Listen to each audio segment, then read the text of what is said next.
Allez, on va se mettre debout ensemble.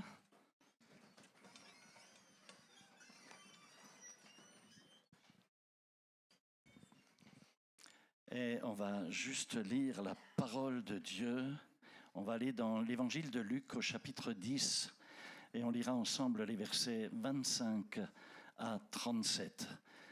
Luc 10, 25 à 37. Un professeur de la loi se leva et dit à Jésus pour le mettre à l'épreuve, « Maître, que dois-je faire pour hériter de la vie éternelle ?»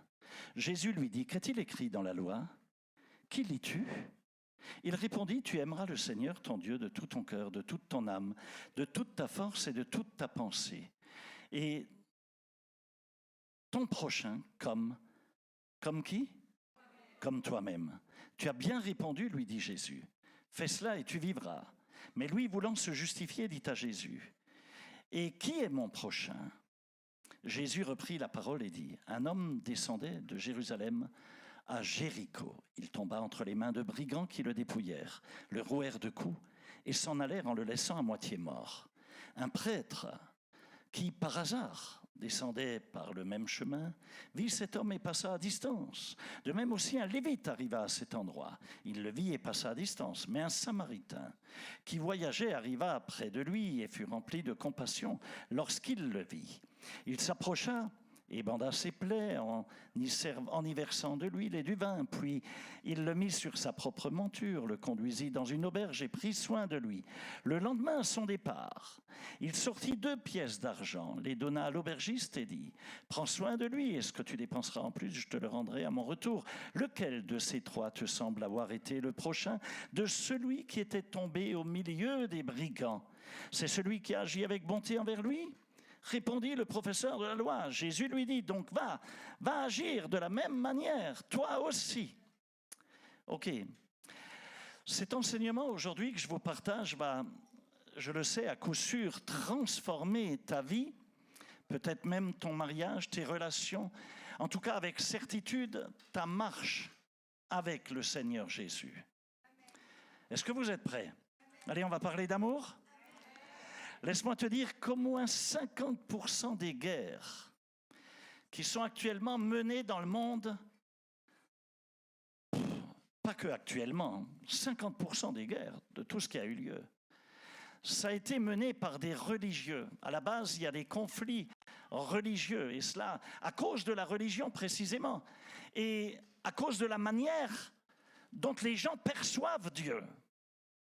Regarde. Jésus lui-même a reçu plus de persécutions de la part des religieux que n'importe qui d'autre. C'est fou.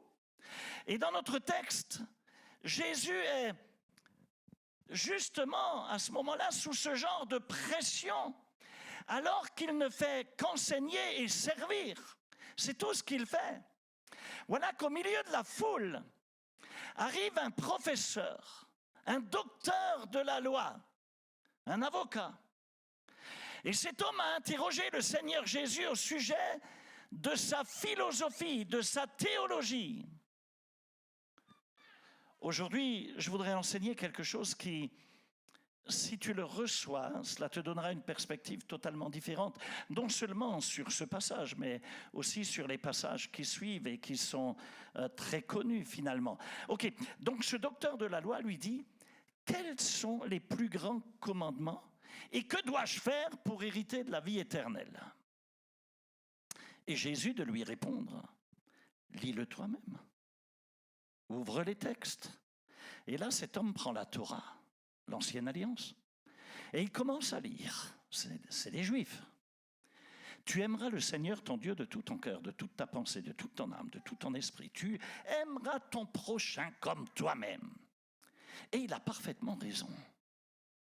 Plus tard, dans les Écritures, tu verras que Jésus va dire que exactement ces 2 commandements-là, ce sont les plus grands. Ils contiennent absolument tout, toute la parole de Dieu, est intégralement résumée dans ces 2 commandements. Je voudrais qu'on s'arrête juste un instant là-dessus avant de prier ensemble. Puis-je avoir votre attention ? Est-ce que vous m'écoutez ? Vous êtes sûr ? Ok, très bien. Jésus a donc dit que ces 2 commandements résument absolument tous les autres. Cela signifie quoi? Cela signifie que si nous mettons en pratique ces 2 commandements, si nous réussissons, à ces 2 commandements-là, à les mettre en pratique, on obtient la note maximale pour l'intégralité de l'examen. Et ça, c'est une bonne affaire, non? Ouais, tu crois pas? Imagine que tu te prépares pour un examen de fin d'année. Et le professeur te dit, j'ai 175 questions auxquelles tu vas devoir répondre. Mais si tu réussis juste à ces 2 questions-là, si tu réponds de manière juste à ces 2 questions-là, tu as gagné les points pour l'intégralité des 175. C'est pas une bonne affaire? C'est pas mal, non? Tu as 12 mensualités de retard sur ta maison. Et ils vont saisir ta voiture, ils vont saisir ta maison, ils vont tout te saisir. Mais le banquier t'écrit et il te dit que si tu payes 2 mensualités, tu n'auras plus à payer les 10 autres. C'est pas une bonne affaire? Et c'est exactement ce que Jésus dit là. Si tu réussis à ces 2 choses, tout le reste va s'aligner dans ta vie. Oh, tu es là? Le Seigneur dit, non pas parce que j'ignore les autres points, mais parce que ces 2 commandements-là contiennent le principe à travers lequel tous les autres parlent de ta relation avec moi. Alors, qui sont-ils ces 2 commandements? Il faut absolument que tu les réussisses. Dis à quelqu'un à côté de toi, il faut que tu réussisses à ces 2 commandements-là. Hein? Ok. Ok, c'est bien qu'on soit debout parce que ça te permet de bousculer ton voisin.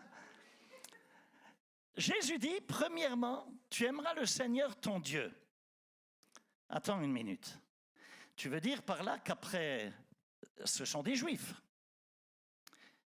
Jésus, Yeshua, est juif. Il est là avec ce docteur de la loi qui connaît la Torah. Et attends, Seigneur, tu dis, premièrement, tu aimeras le Seigneur, ton Dieu.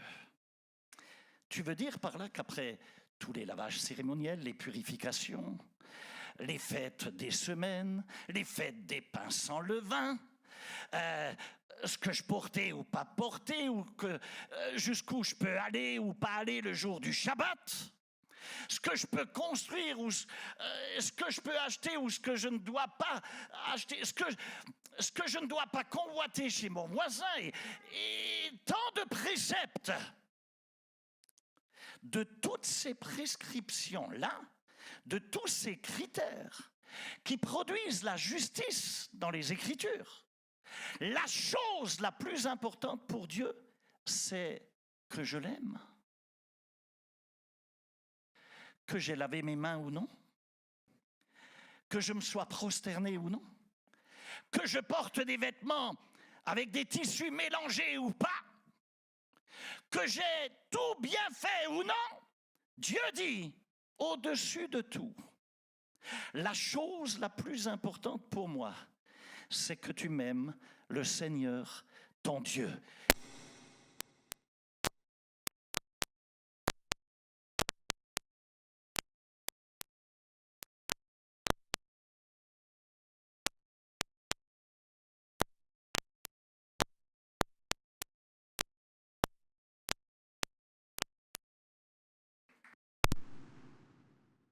C'est important. Et d'ailleurs, à ce sujet, on nous enseigne rarement, ou peut-être jamais, car j'ai jamais entendu cela. On nous a jamais enseigné que l'amour peut être légiféré. Que l'amour peut être légiféré, qu'on peut en faire une loi, un commandement. Regarde, Dieu nous ordonne de l'aimer. Il ne tourne pas autour du pot. Il nous ordonne de l'aimer. Tu aimeras. Il ne dit pas si tu as envie. Il est clair et net. Personnellement, moi j'aimerais pouvoir faire ça, mais je ne suis pas Dieu, c'est ça le problème. J'aimerais pouvoir t'ordonner de m'aimer. Non mais attends, imagine que tu puisses faire ça. Non mais, encore hier en écrivant ces choses, j'ai piqué un petit délire parce que je me suis imaginé, imagine que tu puisses le faire, ce serait fantastique, non? Regarde quelqu'un et dis-lui, je t'ordonne de m'aimer. Non mais regarde-le dans les yeux, regarde quelqu'un et dis-lui, je t'ordonne de m'aimer. Je t'ordonne de m'aimer. Dieu dit, je te l'ordonne. Et tu ne penses pas que ça restaurerait certains mariages? Je pense même que ça réglerait certains mariages immédiatement. Ça résoudrait avec certitude et immédiatement certains problèmes à la maison. Est-ce que tu le crois? Ça changerait aussi les relations entre les parents et les enfants, non? Ça restaurerait également immédiatement peut-être la relation avec ta sœur ou ton frère ou qui sais-je. Si simplement tu pouvais l'ordonner. Imagine, demain matin, lundi matin, tu vas au travail, tu entres dans l'open space, là où il y a tous les bureaux. Tu poses ton sac et tu regardes tes collègues et tu leur dis à tous, je vous ordonne de m'aimer.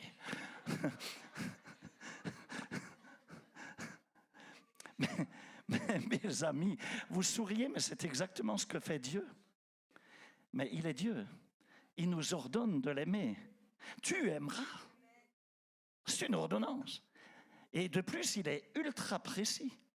Il dit, je t'ordonne de m'aimer de tout ton cœur, de toute ton âme, de toute ta pensée, de toute ton intelligence. Je veux que tu m'aimes.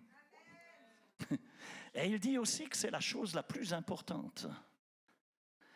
Et toi, tu dis, mais Seigneur, j'ai bossé, je suis fatigué, j'ai tellement travaillé.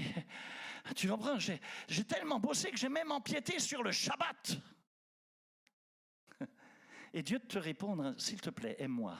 C'est le plus important. On ne va pas parler du Shabbat là. Aime-moi, parce que c'est ça le plus important. Mais Seigneur, je n'ai pas toujours bien agi, j'ai commis tellement d'erreurs.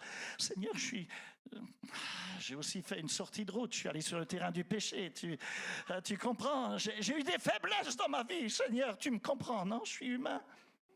Et Dieu te répond, écoute-moi bien. Je ne veux plus que tu te focalises sur ce qui ne va pas chez toi. Est-ce que tu m'entends?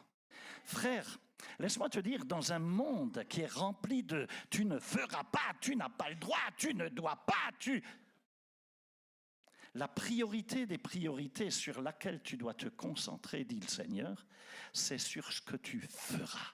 Et non pas sur ce que tu ne feras pas ou tu ne dois pas ou tous les pas, mais sur ce que tu fais, sur ce que tu feras. Vous n'entendez pas ce que je dis? Dans un monde qui est rempli de « tu ne feras pas » et « tu ne dois pas », tu dois te focaliser sur la priorité qui est « tu feras ». Dieu dit, si tu réussis ce « tu feras », si tu réussis à m'aimer et à aimer ton prochain, alors je n'ai pas besoin de m'inquiéter sur ce que tu ne feras pas. Parce que tu fais le principal. Je suis en train de te nourrir spirituellement, tu ne le comprends même pas encore, mais ça commence à entrer dans ton cœur, je le sais. Ok, Dieu dit, si tu arrêtais de t'approcher de moi en me regardant comme si j'étais un policier, un gendarme au bord de la route, prêt à t'arrêter parce que tu viens de dépasser la limitation de vitesse. Mais si tu arrêtais de me voir ainsi, il faut absolument qu'on apprenne à dépasser le négativisme, la négativité, pour entrer dans ce qui est positif, dans la pensée de Dieu, dans la positivité de Dieu. Dieu dit, si tu entres dans cela, si tu entres dans cette mentalité positive, cette mentalité d'amour, si tu y entres correctement, si tu apprends à m'aimer de toutes tes forces, ben, jamais tu ne vas briser la loi. Jamais tu ne vas, tu vas tomber dans ce qui va être désobéissance pure. Non pas parce que je vais t'arrêter, mais parce que tu m'aimes tellement, parce que tu es amoureux de moi. Et Dieu dit, je veux que tu arrêtes de te concentrer sur ce que tu rates, arrête de te concentrer sur tes échecs, arrête de te concentrer sur ce que tu loupes. Je veux que tu arrêtes de te concentrer sur ce qui ne va pas et que tu commences à te focaliser sur ce que tu réussis. Je veux que tu m'aimes de tout ton cœur, de toute ta pensée, de toute ton âme. Bien. Ensuite, Jésus pose une question. Qui est mon prochain? Qui est ton prochain, pardon? Qui est ton prochain? Tourne-toi vers ton frère ou ta sœur à côté de toi et dis-lui, qui est ton prochain? Prions. Père, merci pour ta faveur. Merci parce que tu vas nous parler aujourd'hui, tu vas répondre à nos questionnements. Et je te bénis dans le nom de Jésus de ce que tu construis nos vies, tu nous fais grâce. Seigneur, merci de ce que tu nous permets de grandir en maturité spirituelle. Tu nous permets de devenir victorieux dans tout ce que nous entreprenons. Merci parce que, Seigneur, chaque jour tu veux que nous te ressemblons davantage. Et c'est ce que nous voulons absolument, par-dessus tout, te ressembler, Seigneur. Agir, faire comme toi. Seigneur, merci de ce que tu nous donnes de porter du fruit. Tu nous donnes d'être fructueux. Qu'à toi revienne la gloire et la louange au nom de Jésus. Bénis tes fils et tes filles. Couvre-les avec ton précieux sang. Et donne-leur, ô Père, de comprendre. Donne-leur de saisir la révélation de ce que tu veux nous apprendre aujourd'hui. Qu'à toi revienne la gloire et la louange. Amen et amen. Ok, vous pouvez vous asseoir. Donc, Jésus pose une question, qui est ton prochain? Est-ce que c'est le prêtre? Est-ce que c'est le lévite? Ou était-ce le bon samaritain qui était descendu de sa monture, qui a versé de l'huile et du vin sur les plaies pour désinfecter, pour les adoucir, qui a placé cet homme à moitié mort sur sa propre monture et qui l'a conduit jusque dans la maison de l'aubergiste? En vérité, tu vois, toute l'aide était venue là par quelqu'un que tu n'aurais jamais pensé être ton prochain, lui dit Jésus. Regarde bien.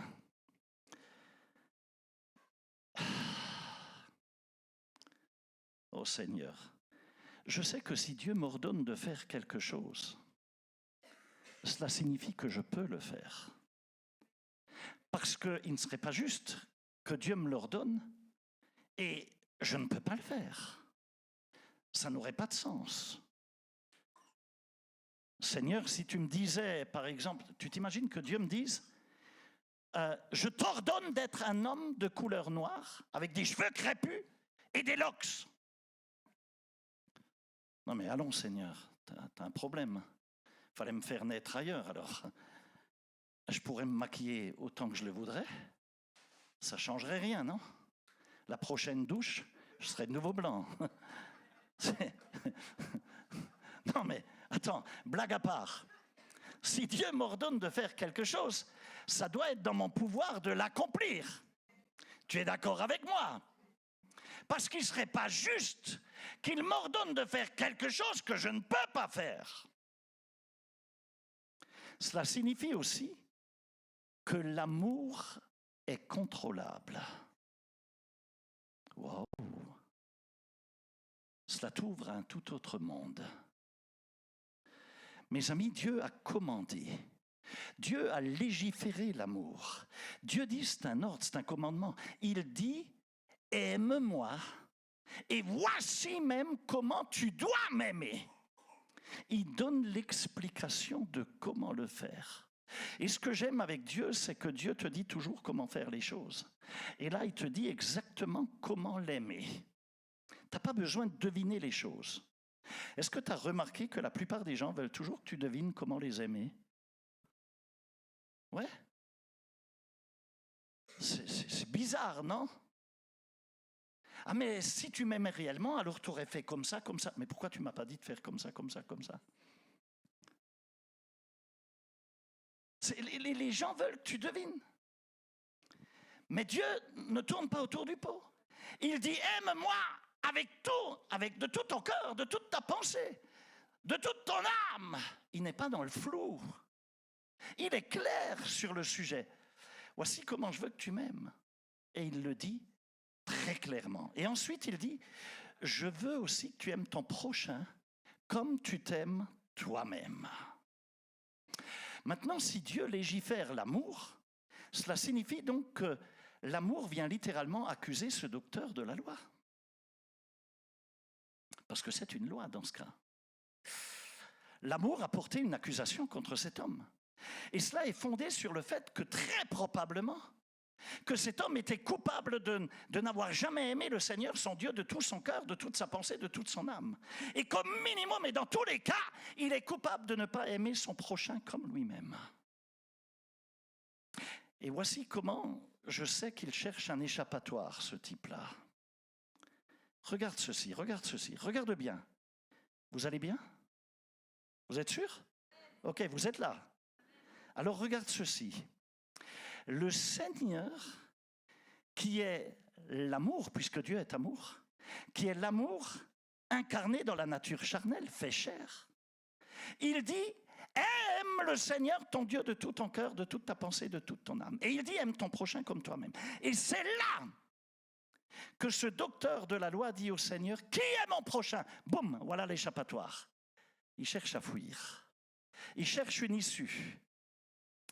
En fait, ce qu'il est en train de dire, c'est, est-ce que je dois déterminer mon prochain par celui qui est mon voisin?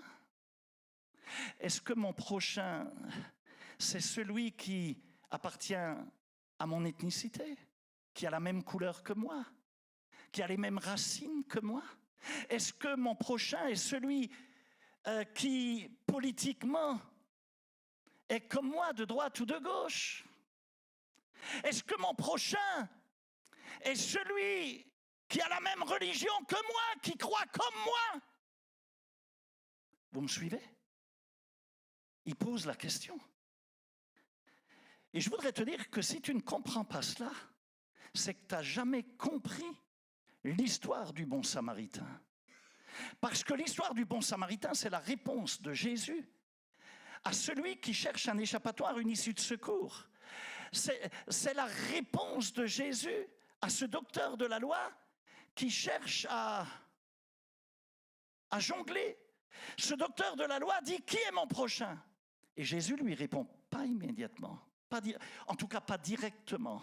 Il lui dit pas les choses cash. Regarde, Jésus lui dit, il commence à lui, il vient avec une parabole, avec une métaphore. Il dit, il y avait un homme, mais Jésus est tellement extraordinaire, il est tellement merveilleux. Il dit, un homme descendait de Jérusalem. Hey, le simple fait qu'il dise qu'il descendait de Jérusalem, ça voulait dire que c'était un juif. Tu es là? Tu es avec moi? Il descendait vers Jéricho. Et le Seigneur rajoute qu'il est tombé au milieu de brigands qui l'ont dépouillé, qui l'ont blessé, qui l'ont laissé à moitié mort. Il dit qu'un lévite est passé par là. Il l'a vu. Un lévite? Un sacerdoce lévitique? Un pasteur? Celui qui a ta croyance religieuse, mon gars, docteur de la loi. Ceux qui représentent les sacrements de ta foi, les principes de la Torah, de la parole. Celui qui était un spécialiste de la théologie est passé par là. Il regarde ce juif à moitié mort, il s'en détourne et il part. Seigneur, tu veux dire par là que cet homme que le docteur de la loi a considéré comme un prochain acceptable, juif comme lui, il est docteur de la loi, un spécialiste de la Torah, et l'autre est un prêtre. Tu veux dire par là que cet homme que j'ai considéré comme mon prochain acceptable, il ne l'a pas aidé. Il l'a laissé continuer à mourir. Laisse-moi t'expliquer cela pour que cela devienne pertinent pour toi. Est-ce que tu as déjà été choqué dans ta propre vie alors que tu étais dans la difficulté? Tu traversais une mauvaise saison, un mauvais moment, et tu étais choqué de voir que certaines personnes sur qui tu t'attendais, ils t'ont absolument pas aidé, ils n'ont même pas levé le petit doigt. Ils t'ont même méprisé. La personne dont tu étais certain qu'elle sera là pour toi jusqu'au bout, tu pensais que cette personne était totalement engagée à tes côtés. Tu pensais qu'elle avait un amour vraiment correct à ton égard. Et voilà que tu découvres que lorsque la pression arrive dans ta vie, ce frère ou cette sœur ou cette personne qui te disait qu'elle serait toujours là pour toi, elle agit comme si elle ne te connaissait même pas. Et ça t'a peut-être choqué. Ce type, imagine, tu es là au bord de la route, tu es ensanglanté parce que tu viens de te faire bastonner, voler, etc. Tu es tombé sur des voyous. Et voilà que cette personne qui t'a toujours dit « je serai toujours là pour toi », il te regarde ou elle te regarde, elle regarde ta situation et elle change de trottoir. C'est ça l'image de tes amis très spirituels. Ils te voient en difficulté, ils te voient en train de souffrir. Ma sœur, mon frère, vont-ils te dire, si tu as besoin de quoi que ce soit, surtout n'hésite pas, s'il te plaît, appelle-moi. Mais attends, c'est très étrange que tu puisses être au bord de la route en train de te vider de ton sang, tu es à moitié mort, et cette personne te dit, si tu as besoin de moi, appelle-moi. Non mais tu ne vois pas que j'ai besoin de toi. Tu as un problème, toi. Tu as quelque chose qui ne va pas dans ta tête. Et il change de trottoir comme s'il ne te connaissait pas. Tu es là? Regarde. Ensuite, donc je passe sur le prêtre et le lévite, c'est le même clan. Ensuite, Jésus, il parle du bon samaritain. Écoute bien, parce que là, je veux que tu comprennes que le Seigneur Jésus est en train de piéger ce docteur de la loi. Il utilise littéralement un paradoxe, une contradiction. Regarde, parce que dans l'esprit de ce docteur de la loi qui est juif, il n'existe pas un samaritain qui puisse être bon. Ils ne se parlaient pas. Ils se rejetaient.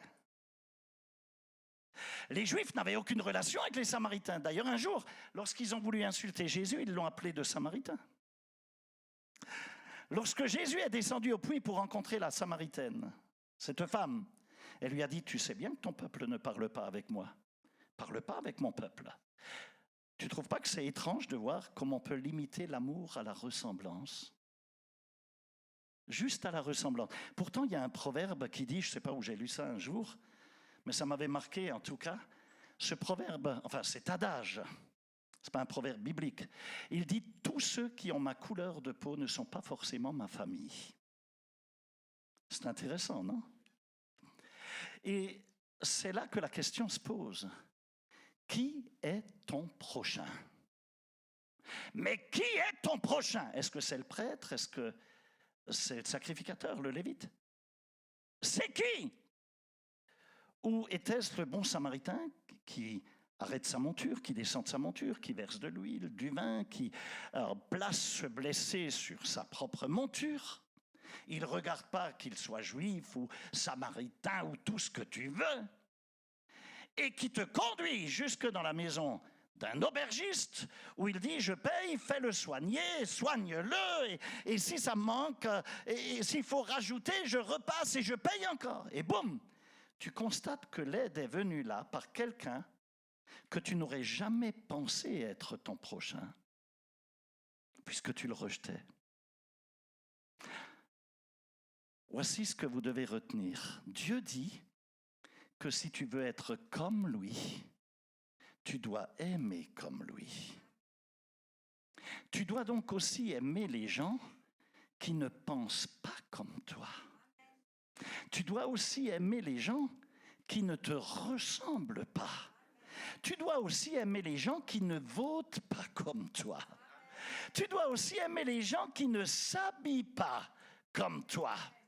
Et du coup, tu dois aussi détruire ce tribunal par lequel tu juges les gens avant de les aimer.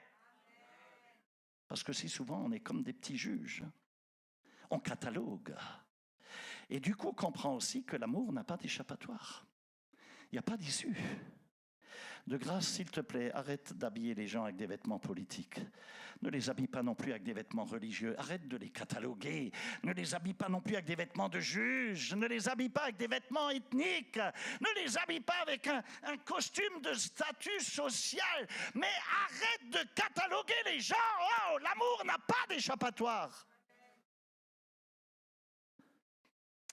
Je vais maintenant te dire comment commencer à apprendre à aimer. C'est très simple. Faites des enfants.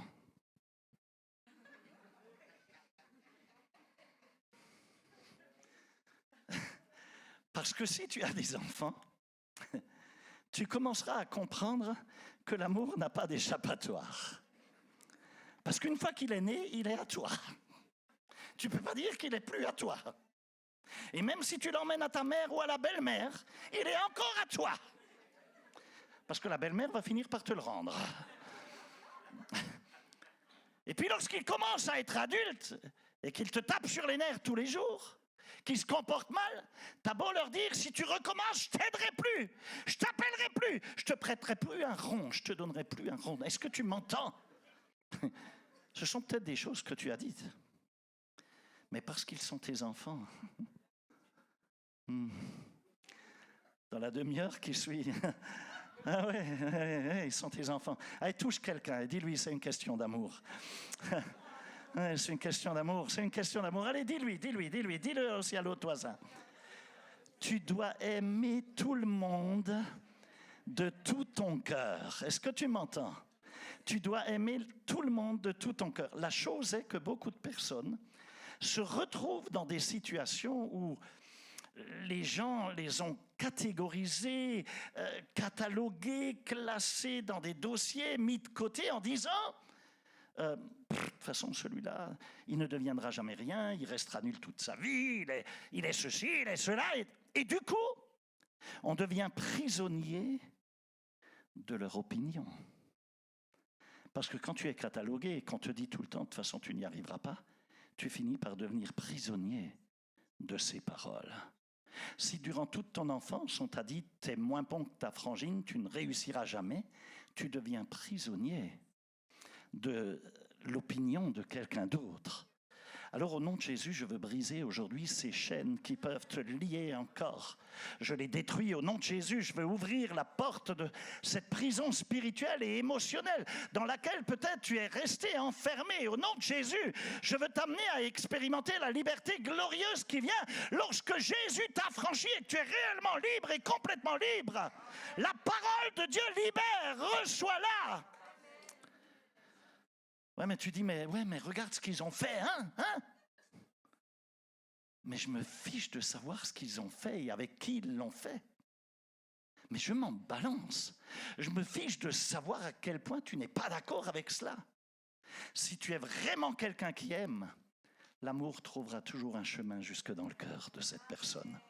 L'amour va grimper par-dessus les obstacles et trouvera un chemin. L'amour trouvera un chemin pour t'amener à aimer. Oh, gloire à Dieu, gloire à Dieu, gloire à Dieu. Touche 3 personnes et dis-leur, tu ne peux pas t'en sortir aujourd'hui. Tu vas devoir aller au bout. Tu ne pourras pas t'en sortir. Dis-le à 3 personnes. Tu ne pourras pas t'en sortir, tu vas devoir aller au bout. Tu devras peut-être pleurer, mais tu devras aller jusqu'au bout. Tu auras peut-être l'air faible, mais tu vas aller jusqu'au bout. Ta mère parlera même contre toi et elle dira que tu ne devrais pas accepter ça. Mais tu dois quand même aller jusqu'au bout parce que l'amour n'a pas d'échappatoire. Allez, dis à 3 personnes, il n'y a pas d'issue. L'amour n'a pas d'échappatoire. Tu es coincé. Tu sais pourquoi je te dis cela? Tu sais pourquoi je te le dis que l'amour n'a pas d'échappatoire? Parce que Jésus lui-même a chercher une issue de secours. Jésus lui-même a cherché un échappatoire. La Bible dit qu'un jour, il est allé pour prier. Il s'est retrouvé dans le jardin de Gethsémani. Et là, il dit, Père, éloigne de moi cette coupe. Elle est trop amère. Cette coupe, oh là là là là, ça coûte trop cher que d'aimer ces gens. Non, je ne veux pas payer ce prix-là. Ils sont tous des bras cassés, des brisés. Ils sont confus, ils sont désordonnés, remplis de malédictions. Ils se vautrent dans le péché. Ils sont pourris. Il a prié à 3 reprises en essayant de trouver une issue de secours, une sortie. Et finalement, il va dire, oh Père, non pas ma volonté, mais la tienne. Que la tienne soit faite. Et ils l'ont cloué sur une croix. Et ils l'ont humilié et brisé publiquement. Jusqu'à ce que le soleil refuse de briller. Et que la terre commence à trembler. Et il est mort. Jusqu'à ce que le voile du temple se déchire du haut en bas. Et il est mort. Jusqu'à ce que la loi tombe sur la grâce. Et il est mort. Oui, il l'a fait. Il l'a fait. Il est allé jusqu'au bout. Il est allé jusqu'au bout. Il n'y avait pas d'échappatoire. Dis à 3 personnes, il n'a pas pu s'en sortir. Il n'a pas pu s'en sortir. L'amour n'avait pas d'échappatoire parce qu'il est amour. Il ne pouvait pas renier ce qu'il était. Il est amour. Il ne pouvait pas se renier lui-même. Mes amis, ce ne sont pas les clous qui l'ont retenu sur la croix. Il aurait pu arracher les clous. Il est Dieu. Ce n'était pas la croix non plus, il est le créateur des arbres qui permettent de fabriquer les croix, non? Ce n'était pas la montagne sur laquelle se trouvait à la sortie de Jérusalem la croix. Il est celui qui façonne, qui a créé les montagnes. Mais à cause de l'amour, et parce qu'il est amour et parce qu'il t'a tant aimé, il a accepté de mourir. Je voudrais que tu serres la main à ton voisin et que tu lui dises, voisin, tu ne peux pas faire un déni de ta responsabilité. Tu as accepté Jésus dans ta vie, alors tu dois aimer tout le monde et tu dois les aimer de tout ton cœur. Peu importe sa couleur, peu importe sa religion, peu importe ce qu'il a en poche ou sur son compte en banque, ou ce qu'il n'a pas. Oh mon Dieu, ce que j'essaye de vous faire voir. Non, mais garde la main à quelqu'un, donne la main à quelqu'un. Ce que j'essaye de t'amener à faire, ce que j'essaye de te faire voir, ce que j'essaye de te faire comprendre aujourd'hui, ce que j'essaye de te faire penser, c'est que tu dois être plus grand que cela. Tu ne peux quand même pas te limiter qu'à aimer les gens de ton quartier. Tu ne peux pas qu'aimer les gens qui viennent à l'église avec toi ou les gens de ta propre maison. L'amour n'a pas d'échappatoire. La personne que tu es en train de toucher, à qui tu donnes la main, à qui tu témoignes, la personne que tu vas rencontrer tout à l'heure dans la rue, peut-être que cette personne a été mal enseignée, qu'elle a un arrière-plan pourri, qu'elle a pris des coups durant toute son enfance. On lui a peut-être appris à aimer uniquement selon... Que lorsque les circonstances sont bonnes, que lorsque les conditions sont bonnes, que lorsque l'autre pense comme elle. On lui a peut-être appris cela. Mais la vie continue d'exiger que tu élargisses ta capacité d'aimer. Laisse-moi te dire que tu peux lâcher la main de ton voisin. Sinon, il va avoir chaud à la main. La vie exige que tu élargisses ta capacité d'aimer. Travailler avec les gens, exercer un leadership, être à la tête d'une cellule, gagner des âmes, ça exige, que tu élargisses ta capacité d'aimer. Est-ce que je peux être honnête avec vous? Tu dois absolument apprendre à aimer les gens que normalement tu n'aimerais pas, que normalement tu ne voudrais pas fréquenter, que normalement tu ne voudrais même pas les rencontrer. Ce ne sont pas des personnes que tu inviterais à manger chez toi, mais tu vas finir par apprendre à le faire. Et tu vas finir par les inviter. Tu vas le faire. Comprends bien une chose. Tu ne peux pas être une grande personne en Christ avec un cœur atrophié, avec un petit cœur. Je peux t'enseigner toutes sortes de principes pour être béni, être prospère, pour être victorieux, pour vaincre. La vie peut te conduire jusqu'au sommet du succès. Mais si tu finis derrière un très grand bureau, avec une mentalité étriquée et un cœur atrophié, tu finiras tôt ou tard par perdre tout ce que tu as. Car sans amour, un homme n'est rien. Pourquoi ? Parce que tout simplement, tu restes incapable de discerner qui est ton prochain. Tout est dans cette parabole. Et je le sais bien, en te parlant de ces choses-là, ta capacité d'aimer, elle est mise sous pression. Il y en a qui cogitent là, j'entends les pensées de certains. Oui, mais lui, je vais quand même pas l'inviter. Tu es mis sous pression là, comme ta capacité de comprendre est mise sous pression parce que tu essayes de trouver un autre passage des Écritures pour essayer d'annuler celui-là. Tout comme ta capacité à élargir tes perspectives au-delà de ta zone de confort, parce que ça va te chatouiller ça. Hein? Parce que le prochain Noël, peut-être que tu auras des gens à table que tu n'aurais pas aimé inviter. Mais je veux que tu réussisses le test. Et la seule manière dont tu le réussiras, ou plutôt dont tu ne le réussiras pas, la seule manière qui t'emmènera à l'échec sur ce test, c'est si tu continues à rester centré sur toi-même, si tu continues à être égocentrique, si tu continues à rester assis sur ton trône. Qu'est-ce que cela signifie ? Ça signifie que tout tourne autour de toi, que tout tourne autour de ton nombril. Tu fais du nombrilisme. Je ne me rappelle plus dans quel livre j'avais lu que la racine de tout péché, c'est l'égoïsme. Est-ce que tu entends ? Regarde à tes péchés. Es-tu égoïste ? Est-ce que ton amour a maigri ? Est-ce que tu aimes comme un ado, comme un adolescent de 13-14 ans, qui ne pense qu'à lui, alors que tu es déjà à la moitié de ta vie ?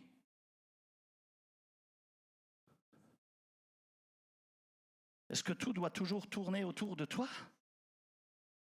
Le fait que je te parle de cela, peut-être que ça te chatouille, peut-être que cela te dérange, peut-être même que ça te tape sur le système, tu n'as qu'une envie, c'est de sortir, mais tu ne le fais pas parce que sinon tout le monde te verrait. Hein ? Tu es trop orgueilleux pour cela.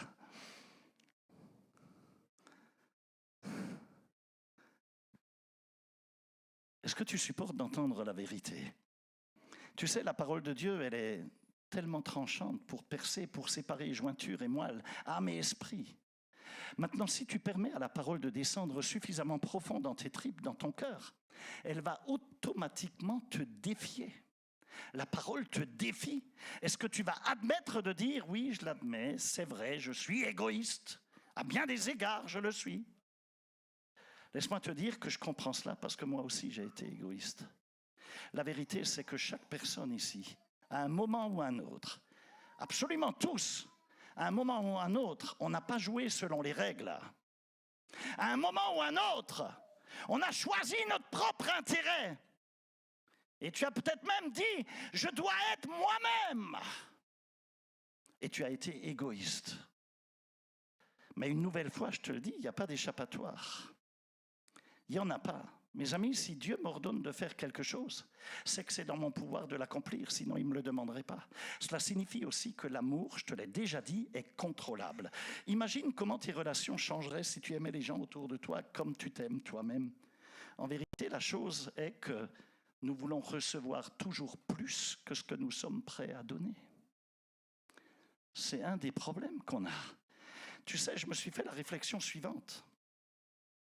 En finalité, ce n'est pas ce que tu as fait hier qui te détruit, mais c'est surtout le fait que peut-être tu refuses d'apprendre à aimer réellement.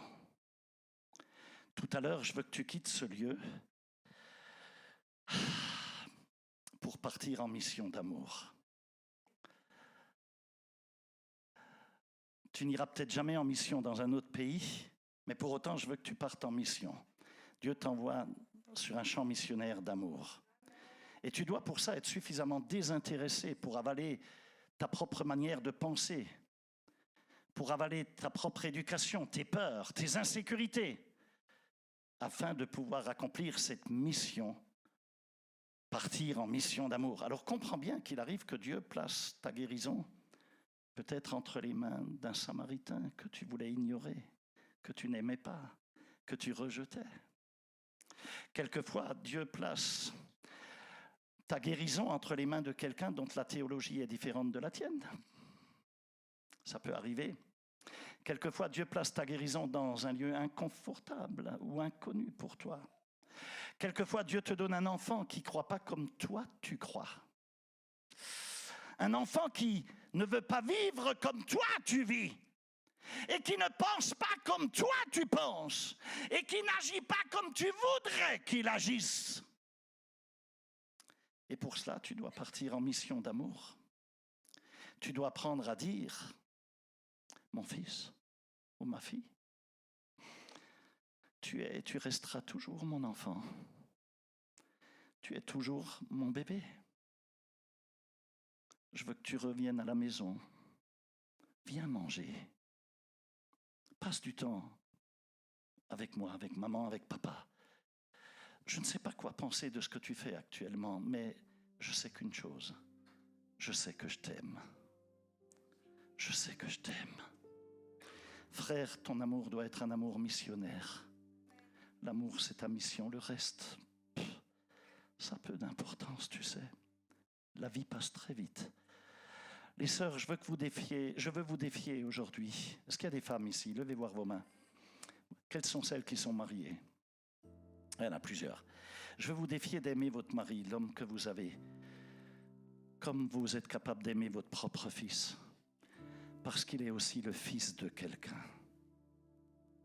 Et les hommes qui sont là, les frères, je vous défie d'aimer votre femme que vous avez parce qu'elle est aussi la fille de quelqu'un. Je ne comprends pas comment tu peux avoir tellement de miséricorde pour tes propres enfants et n'avoir aucune miséricorde pour les miens. Je ne comprends pas ça. J'arrive pas à le comprendre. Je ne comprends pas que tu ne réalises pas que j'ai été le bébé de quelqu'un et que je suis resté le fils de quelqu'un jusqu'au bout. De quelqu'un qui m'a bercé, qui m'a nourri, qui m'a promené, de quelqu'un qui m'a élevé au mieux de ce qu'il le pouvait. Alors pourquoi n'es-tu pas capable de m'aimer de la même manière?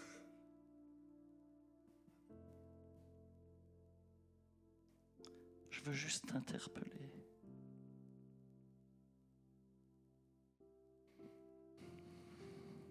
Viens, on va se mettre debout ensemble. Parce que j'ai déjà tellement dit au sujet de l'amour.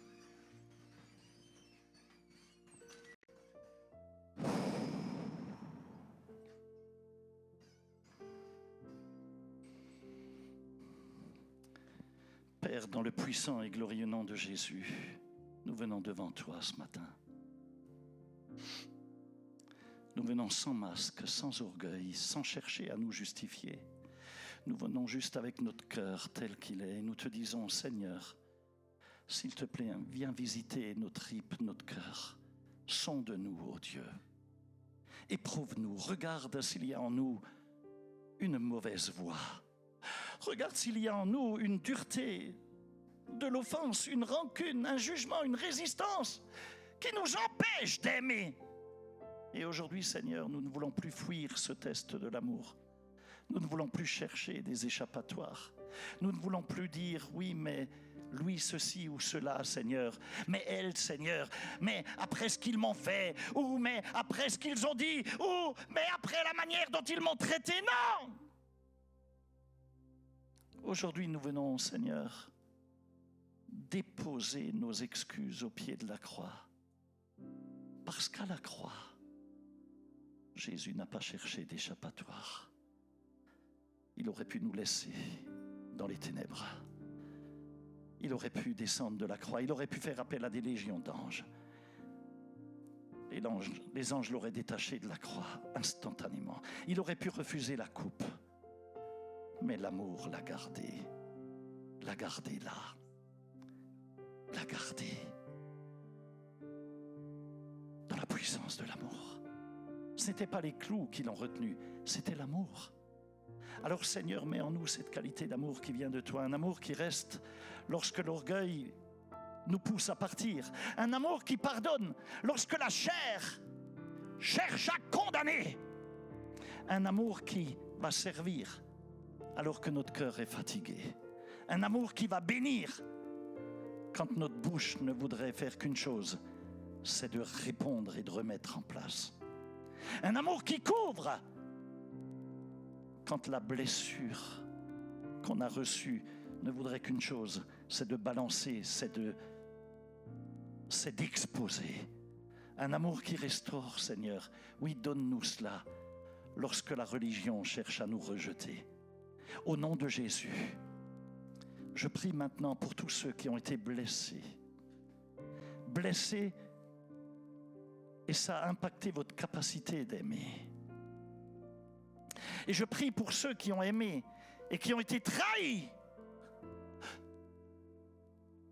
Ceux qui ont donné, qui ont quelquefois donné tout ce qu'ils avaient et en retour vous avez été méprisés. Je veux prier aussi pour ceux qui ont pardonné et qui ont été juste après à nouveau blessés. Ceux qui ont ouvert leur cœur, je veux prier pour eux alors que vous avez été humiliés en ouvrant votre cœur. Saint-Esprit, viens maintenant. Viens mettre de l'huile et du vin sur ces blessures, comme l'a fait le bon Samaritain. L'huile de ta présence, viens mettre le vin de ta guérison. Et comme le bon Samaritain, viens te pencher sur les cœurs laissés au bord du chemin. Viens relever ceux qui ont été dépouillés, viens restaurer ceux qui ont été abandonnés, viens guérir ceux qui ont été ignorés par ceux qui auraient dû les aider. Oh, je déclare que l'abandon ne sera pas ta fin, je déclare que le rejet ne sera pas ton identité, et je déclare que la trahison ne sera pas ton tombeau, dans le nom de Jésus-Christ. Je déclare que l'amertume ne prendra pas racine dans ton âme. Au nom de Jésus, je brise l'esprit d'offense, je brise l'esprit de vengeance, je brise l'esprit de la dureté des cœurs. Je brise cette loi intérieure qui dit « Je n'aimerai plus jamais comme avant ». Je le brise, je le détruis et je déclare que ton cœur ne mourra pas à cause de ce que tu as traversé, ni à cause de ce que tu as confessé. Ton cœur va revivre, ton cœur va à nouveau respirer, ton cœur va battre à nouveau, ton cœur va à nouveau aimer. Oui, il va aimer avec une nouvelle sagesse, avec maturité, avec un nouveau discernement et par la grâce de Dieu. Seigneur, s'il te plaît, je veux que tu élargisses les cordages de notre cœur, que tu nous délivres d'un cœur étroit, atrophié. Délivre-nous d'un amour atrophié, étroit, calculateur. Délivre-nous d'un amour conditionnel. Délivre-nous d'un amour qui sélectionne, qui catalogue. Délivre-nous d'un amour qui juge avant de servir. Délivre-nous d'un amour qui demande qui est mon prochain, pour avoir l'excuse de ne pas avoir à obéir, de ne pas avoir à aimer. Aujourd'hui, Seigneur, nous voulons te dire que nous recevons ton commandement. C'est un commandement d'amour. Tu nous dis que nous devons aimer notre prochain comme nous-mêmes et que nous devons t'aimer de tout notre cœur, de toute notre force, de toute notre âme, de toute notre pensée. Père, guéris nos rapports à nous-mêmes. Notre rapport à nous-mêmes, aide-nous à nous aimer nous-mêmes. Parce que comment puis-je aimer mon prochain si je me méprise moi-même? Aide-nous à nous aimer, à nous accepter. Comment bénir l'autre si je suis en guerre avec moi-même? Comment couvrir l'autre si je vis dans la honte? Alors Seigneur, je te prie maintenant pour ceux qui ne s'aiment pas, pour ceux qui se condamnent eux-mêmes, pour ceux qui se dévalorisent, pour ceux qui se disent « je n'y arriverai jamais, je ne suis pas qualifiés, pour ceux qui portent encore les paroles destructrices de leur passé dans leur cœur. Au nom de Jésus, je déclare que tu n'es pas ce qu'on t'a dit, tu n'es pas ce qu'on t'a fait, tu n'es pas non plus ton erreur, ni ton échec, ni ton passé, mais tu es une créature de Dieu en Jésus-Christ. Tu es racheté par le sang de Jésus, tu es devenu un enfant de Dieu, tu es appelé, tu es choisi, tu es aimé, tu es précieux et tu es encore dans la main du potier des potiers, de celui qui t'a façonné. Et ce potier qui t'a façonné n'a pas fini son œuvre. Je prie pour les familles maintenant. Je prie pour les parents qui souffrent. Des papas, des mamans qui sont là, vous souffrez à cause d'un enfant éloigné peut-être qui vous a tourné le dos. Je prie pour les enfants qui ne croient pas comme toi tu crois, ou qui ne vivent pas comme toi, qui ne pensent pas comme toi. Seigneur, donne à ses parents un amour missionnaire, un amour qui, ne cautionne pas tout, mais qui jamais ne fermera la porte. Un amour qui saura dire la vérité, mais avec des larmes, avec de la compassion. Un amour qui saura poser des limites, mais sans jamais qu'il n'y ait la moindre racine de haine, ou d'amertume ou de rejet. Un amour qui dit, je ne comprends pas tout, mais je t'aime parce que tu es mon enfant. Tu es toujours mon fils, ma fille, et tu le seras toujours. Viens manger à la maison, je t'aime encore. Je ne veux pas qu'il y ait séparation entre toi et moi. Tu es issu de mes tripes, tu es une partie de moi-même, je t'aime. Père, restaure les autels familiaux, restaure les tables familiales, restaure les conversations brisées, restaure les bras qui ne sont plus ouverts depuis tellement longtemps, depuis trop longtemps. Et je prie pour les mariages maintenant, je prie pour les époux fatigués, les épouses blessées, pour les couples qui vivent ensemble mais dont leurs cœurs sont loin. Je déclare que l'amour de Christ peut visiter une maison qui est froide. Je déclare que l'amour de Christ peut rallumer ce qui est éteint. Je déclare que l'amour de Christ peut adoucir les paroles, guérir les silences, briser l'orgueil, ramener la tendresse. Seigneur, s'il te plaît, je veux que tu nous apprennes à aimer.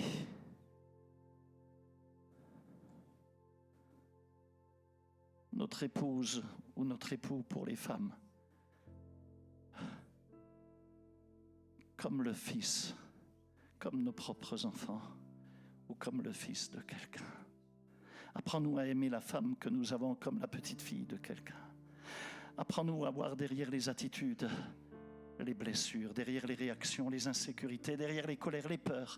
Donne-nous un cœur intelligent, donne-nous du discernement, un cœur spirituel, un cœur pastoral, un cœur qui discerne.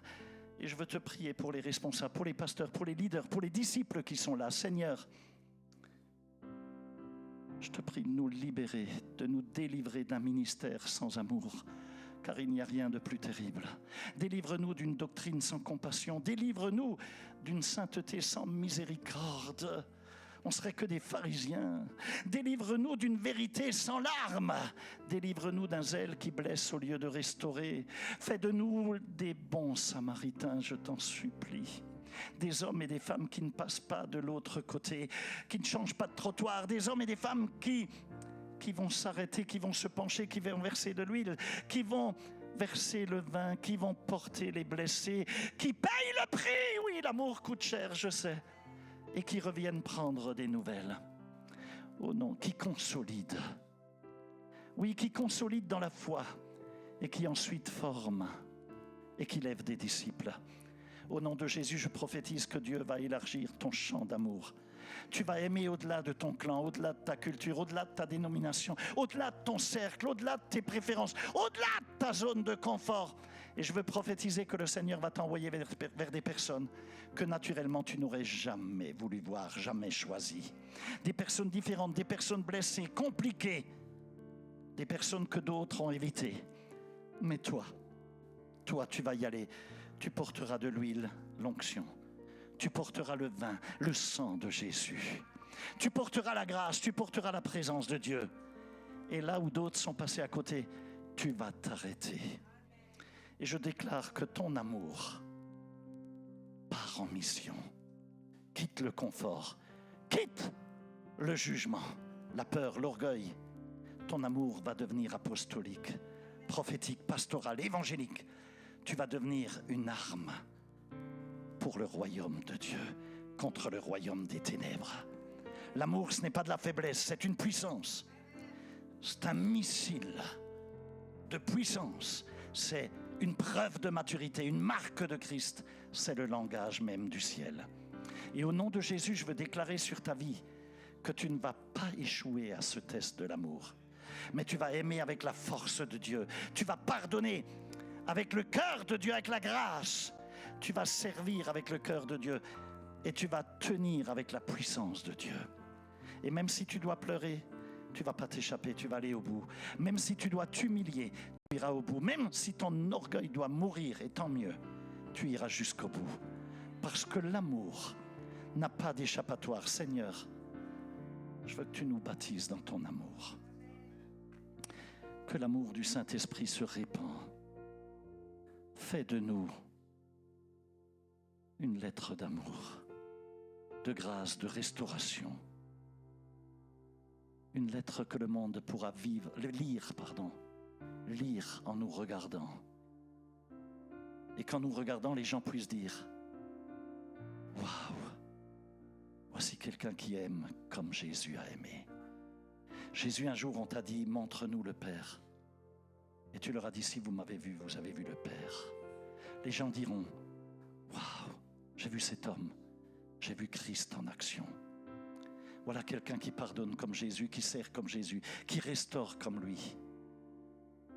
Je veux que tu dises aujourd'hui, oui Seigneur, je le veux. Oui Seigneur, je le reçois. Je dis oui à ton amour, à ton commandement, à ta mission. Je dis oui au pardon, à la guérison, à l'élargissement de mon cœur. Je dis oui à l'obéissance. Je dis oui au fait de porter ma croix chaque jour. Je dis oui à l'amour qui va jusqu'au bout, parce que quelquefois ça va coûter. Au nom puissant et glorieux de Jésus, je veux vous bénir de tout mon cœur. Seigneur, merci pour ta grâce et ta faveur. C'est pas fini, on va faire quelque chose. On va partager la Sainte Seine. Ça va pas être long, mais on va sceller ce dépôt d'amour. Et cette révélation de ce qu'est l'amour, on va le sceller et on va dire, Seigneur, je t'ai dit oui. Et aujourd'hui, en participant à la table du Seigneur, en prenant du pain et du vin, je ne sais pas si tu te rends compte, mais c'est l'amour qui l'a emmené là, à payer de son sang et à être brisé dans son corps. Tu vas dire, Seigneur, j'accepte, je reçois, change-moi, change ma vie. Et je participe. Et en prenant ce pain et ce vin, Seigneur, je suis conscient. Je ne veux plus jamais oublier ce que tu as fait. Parce que tu n'as pas échappé à l'amour. Parce que tu es amour. Et je ne veux pas non plus fuir cette mission d'amour. Je veux réussir à ces 2 commandements. Et parce que je t'aimerai tellement, le péché ne sera plus un problème. Il n'aura plus de saveur. Il sera bien fade à nos yeux. Et je n'en aurai tout simplement plus envie. C'est parce que je t'aime tellement que les ténèbres ne sont plus un problème. C'est parce que je t'aime tellement que je suis fou amoureux de toi que les démons n'oseront même plus s'approcher de moi. Parce que je suis si proche de ton cœur que s'ils voulaient s'approcher, ils se heurteraient à toi. Alors Père, merci pour la révélation de ta parole et pour ton amour. Merci de ce que tu nous baptises de ton amour. Et on va sceller cela. Et en prenant le pain et le vin, tu vas simplement dire oui à Jésus. Oui, j'accepte cette mission. Je le reçois, Seigneur, dans le nom de Jésus-Christ. Amen. Et amen. Allez, Pasteur Rico, tu vas prier pour le pain. Jesus. Et Pasteur Delphine, tu vas prier pour le vin. Mon Dieu, Père, c'est avec humilité que nous venons devant toi. Et Seigneur, si nous avons manqué d'amour, alors nous te demandons pardon et nous voulons t'apporter, mon Dieu, ce pain symbole de ton corps meurtri, ton corps flagellé, ton corps crucifié, cloué. Seigneur, ce pain qui symbolise ton corps, bénis-le, sanctifie-le, Seigneur, et que cela fasse du bien à chacun d'entre nous. Et que, Seigneur, à travers ce pain, nous puissions, Seigneur, avoir une partie de ton cœur, une partie de ton amour, juste une petite partie de l'amour que tu nous portes, Seigneur, afin que nous puissions, nous également, Seigneur, l'apporter à ceux qui en ont besoin. Te bénissons encore pour ta présence, Saint-Esprit. Te bénissons pour ton amour. Te bénissons. Merci. Merci pour ton sacrifice. Dans le nom de Jésus. Amen. Amen. Seigneur, merci. Merci pour ce précieux sang qui a coulé à la croix pour nos vies. Ce précieux sang, cette marque d'amour si puissante que personne n'aurait pu faire, Seigneur, pour nous. Ce matin, merci encore pour ton amour. Merci d'avoir été jusqu'au bout, Seigneur, que nous puissions avoir une partie avec toi. Seigneur, que ce précieux sang soit appliqué encore sur chacune de nos vies. Ce précieux sang qui a coulé, c'est cette effusion de sang qui a coulé par amour pour nous, afin que nous soyons libérés, afin que ce sang, Seigneur, soit une marque de victoire sur nos vies. Que ce sang, Seigneur, lorsqu'il est là appliqué sur nos vies, l'ennemi, le plan de l'ennemi est annulé dans nos vies. Aujourd'hui, nous prenons part avec toi au travers de cette action. Merci, Seigneur, parce que ce sang encore crie victoire. Cet amour que tu as manifesté pour nous. Merci pour ce précieux sang. Qu'à travers de cet acte, Seigneur, que les vies soient restaurées. Que ton sang, Seigneur, qui coule dans nos vies soit changé, que notre ADN puisse être changé aussi en le tien. Seigneur, merci d'avoir été jusqu'au bout pour nous. Merci parce que nous savons qu'une seule goutte de ton sang est cette bombe atomique qui peut bouleverser, changer les choses. Alors que ce sang encore soit appliqué sur nous et que nous puissions encore, Seigneur, chaque jour nous rappeler de ton sacrifice à la croix. Que tu n'es pas mort en vain, que tu n'es pas ressuscité, Seigneur, en vain, mais que nous avons cette puissance en nous, Seigneur, parce que tu habites en nous et que tu es amour en nous, Seigneur. Alors merci pour ce sang. Amen et amen. Amen. Eh bien, on va s'approcher, on va participer à la table du Seigneur. On va venir prendre le pain et le vin. Gloire à Dieu.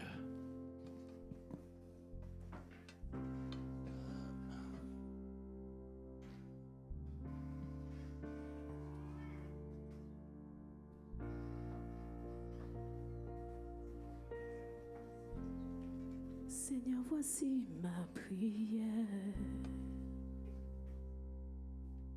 Que ta présence se déverse en moi.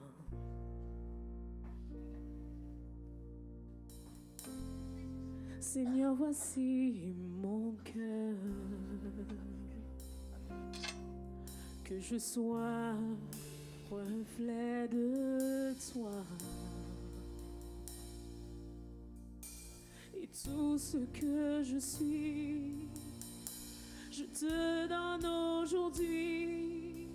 Je m'humilie à tes pieds. Sans toi, je ne suis rien. Purifie mon âme, c'est ta volonté en moi. Seigneur, voici ma prière.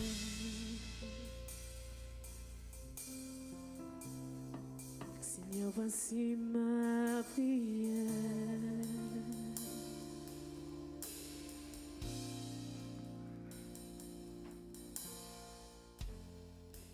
Pas juste pour m'offrir, mais être une offrande qui parfume ton trône. Et vivre pour te plaire. Et c'est mon souhait de te servir à jamais.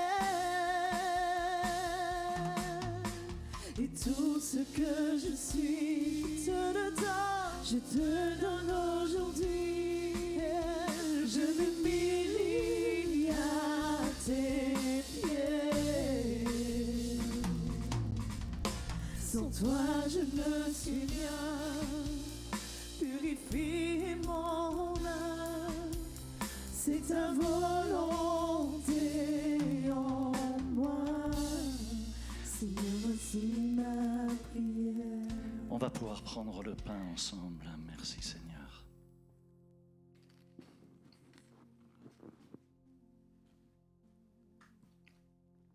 Et aussi le vin.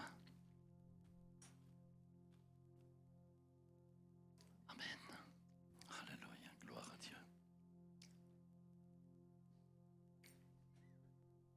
Jesus.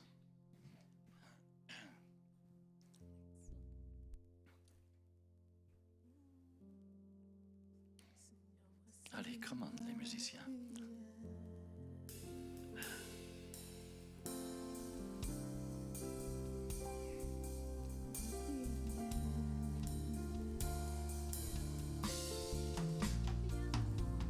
Bien avant de parler, je désire écouter ta voix. Avant de marcher, tu seras devant moi. Et à chaque moment, je me confierai en toi. Et ta parole sera ma sécurité.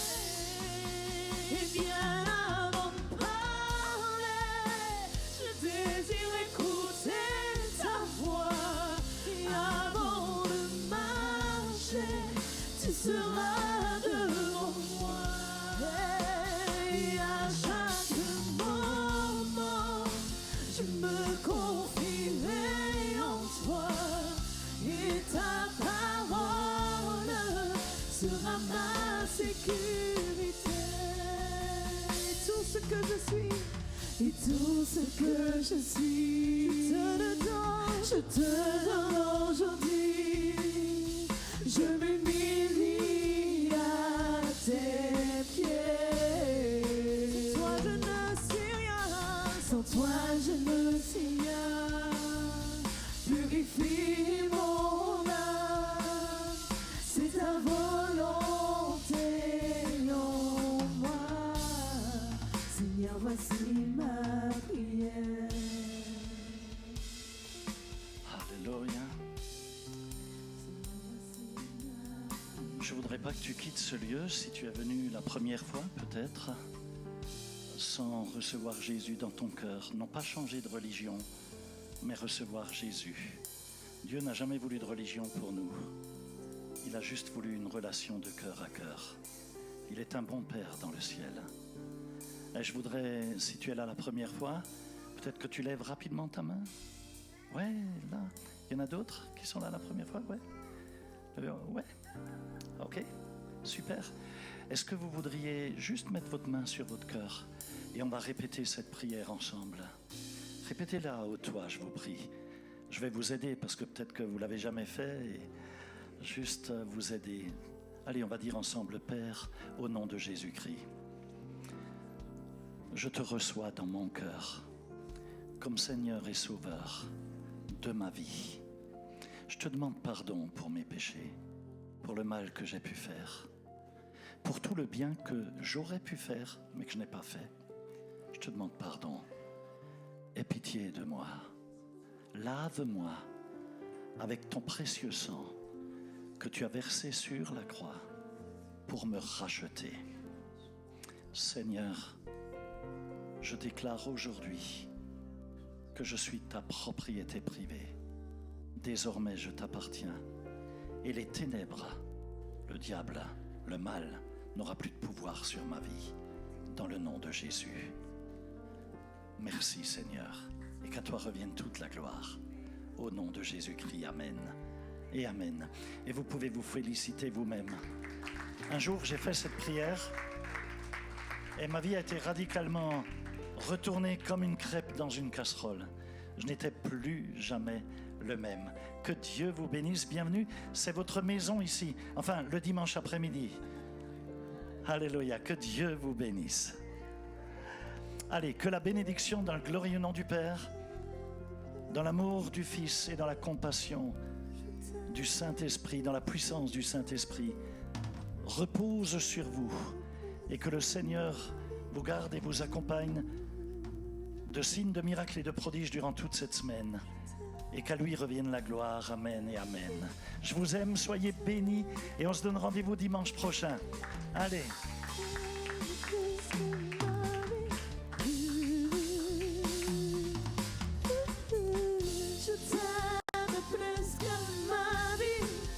Je t'aime plus que ma vie. Je t'aime plus que ma vie. Tu as dit mon nom. Je suis ton enfant, la prunelle de tes yeux. Parce que tu m'as aimé moi. Tu as dit mon nom. Je suis